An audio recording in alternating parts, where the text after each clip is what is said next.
Les pharisiens avaient entendu dire que Jésus baptisait plus de disciples que Jean. En fait, Jésus lui-même n'a jamais baptisé qui que ce soit, c'était ses disciples qui le faisaient.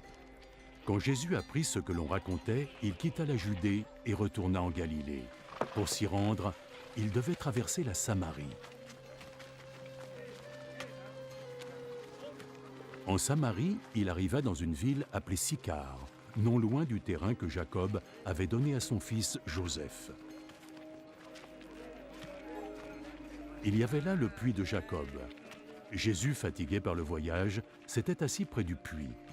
Le soleil était à son zénith.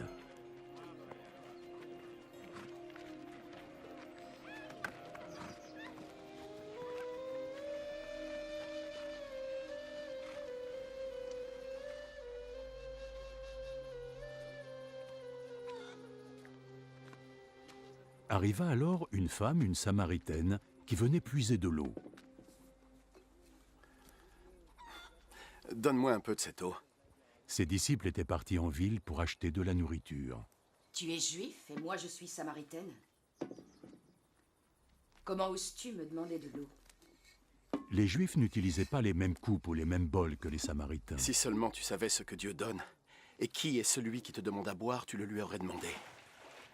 Et il t'aurait donné de l'eau vive. Ah oui, tu n'as pas le moindre seau et le puits est si profond. Où est-ce que tu pourrais trouver cette eau vive dont tu parles? C'est Jacob, notre ancêtre, qui nous a donné ce puits. Lui, ses enfants et ses bêtes, tous ont bu de cette eau. Tu ne prétends pas être plus grand que Jacob, n'est-ce pas? Quiconque boira de cette eau aura de nouveau soif. Mais celui qui boira l'eau que je lui donnerai n'aura plus jamais soif. L'eau que je leur donnerai deviendra en eux une source, d'où jaillira l'eau vive, et leur offrira la vie éternelle. Et donc, si tu me donnes de cette eau, je n'aurai plus jamais soif alors, et je n'aurai plus à venir ici pour puiser de l'eau. Va, appelle ton mari et reviens. Je n'ai pas de mari. Tu as raison de dire que tu n'as pas de mari. Tu as été marié 5 fois, et l'homme avec qui tu vis maintenant n'est pas vraiment ton mari. Tu m'as dit la vérité. Je vois, alors tu es un prophète. Mes ancêtres samaritains ont adoré Dieu sur cette montagne. Mais vous, les Juifs, vous dites que Jérusalem est le lieu où nous devrions adorer Dieu. Crois-moi, femme.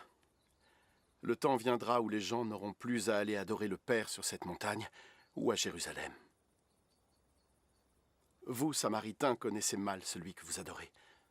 Nous, les Juifs, nous connaissons notre Dieu parce que nous savons que le salut vient des Juifs. Mais le temps vient. Et il est déjà là. Guidé par la puissance de l'Esprit de Dieu, les hommes adoreront le Père tel qu'il est vraiment, lui offrant la véritable adoration qu'il demande. Dieu est esprit, et c'est seulement par la puissance de son esprit que ceux qui l'adorent atteindront sa vérité. Je sais que le Messie va venir. Et quand enfin il sera là, il nous expliquera tout ça. Je le suis. Je le suis, moi qui te parle.